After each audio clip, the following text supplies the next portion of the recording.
Welcome to view point. వేసవి కాలంలో శరీరాన్ని చల్లగా ఉంచే సంప్రదాయ పానీయాలకు ప్రత్యేక స్థానం ఉంటుంది.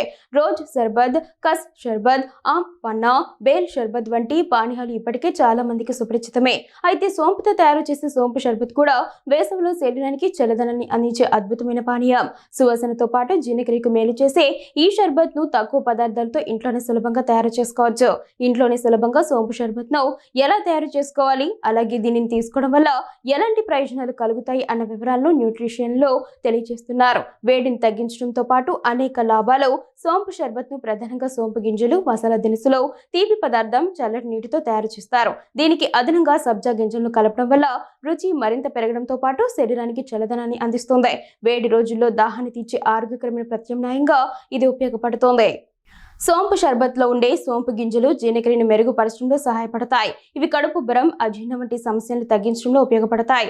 అలాగే నోటి దుర్వాసనను తగ్గించడంలో కూడా సహకరిస్తాయి. శరీరానికి తగినంత హైడ్రేషన్ అందించడం వల్ల వేసవి కాలంలో అలసటను తగ్గించి తాజాగా ఉండేలా చేస్తుంది.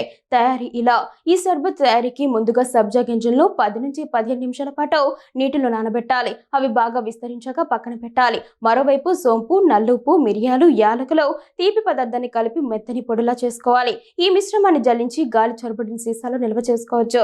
షర్బత్ తయారు చేసేటప్పుడు 1 గ్లాస్ చల్లటి నీటిలో 2 టీ స్పూన్ల సోంపు మిశ్రమాన్ని వేసి బాగా కలపాలి. అనంతరం నానబెట్టిన సబ్జా గింజలను జోడించి చల్లగా వడ్డించాలి. అవసరమైతే కొద్దిగా నిమ్మరసం కూడా కలిపి రుచిని మరింత పెంచుకోవచ్చు. సోంపు షర్బత్ ప్రీమిక్స్ ను గాలి చొరబడిన డబ్బాలో నిల్వ చేస్తే 2 నుంచి 3 వారాల వరకు తాజాగా ఉంటుంది. తేమ తగలకుండా పొడి చెంచాతో మాత్రమే తీసుకోవడం మంచిదే. వేసవి కాలంలో ఫ్రిడ్జ్ లో ఉంచితే మరింత కాలం తాజాగా ఉంటుంది.